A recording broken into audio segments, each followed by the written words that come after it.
XL అన్న మనం అయితే వైరింగ్ కిట్ అయితే తెప్పించాము. 492 రూపాయలు నా వైరింగ్ కిట్ మొత్తం వచ్చేసి. మనకైతే జెన్యూన్ పార్టీనా. మనం మార్నింగ్ అయితే మనం టేప్ అయితే కొట్టాం కదా. కస్టమర్ అనేది టౌన్లోకి వెళ్ళి షోరూంలోనే వైరింగ్ కిట్ అయితే తెచ్చుకోవడం అయితే జరిగింది. మొత్తం వైరింగ్ కిట్ మొత్తం కట్ చేసాం చూడండి. నా మొత్తం ఎలా డ్యామేజ్ అయిందంటే మొత్తం డ్యామేజ్ అయింది. దీనివల్ల వైరింగ్ కిట్టే మాడుస్తున్నాం. మనం జెన్యూన్ పట్టే వేసుకోవాలన్నా. లోకల్ వచ్చేసి మనకు 300 దాకా పడుతుంది. జెన్యూన్ వచ్చేసి మనకు 500 లోపలే ఉంది ఎంఆర్పి.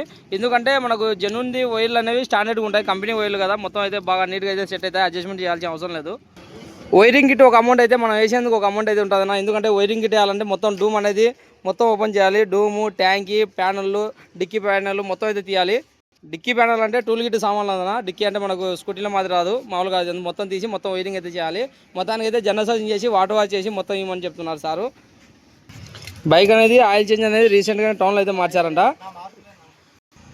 అయినా కానీ ఆయిల్ అయితే మార్చేయండి, చెక్ చేయండి అని చెప్తున్నారు సార్. మొత్తానికి అయితే ఆయిల్ కానీ చూడాలి, చెక్ చేసి తర్వాత వాటర్ వాష్ మొత్తం హెయిర్ ఫిల్టర్లో ఎట్లా ఓపెన్ చేసాం కదా. హెయిర్ ఫిల్టర్ వచ్చేసి ఇక్కడైతే ఉంటుందన్న. మనకి ఎట్లా ఓపెన్ చేసాం కాబట్టి హెయిర్ ఫిల్టర్ కానీ క్లీన్ చేయించుకుంటే సరిపోతుంది.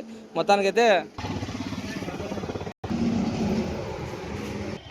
Headlight bulb plug spark plug అని తెచ్చారు సారు. అలాగే మొత్తం షోరూమ్ అయితే తెచ్చారు.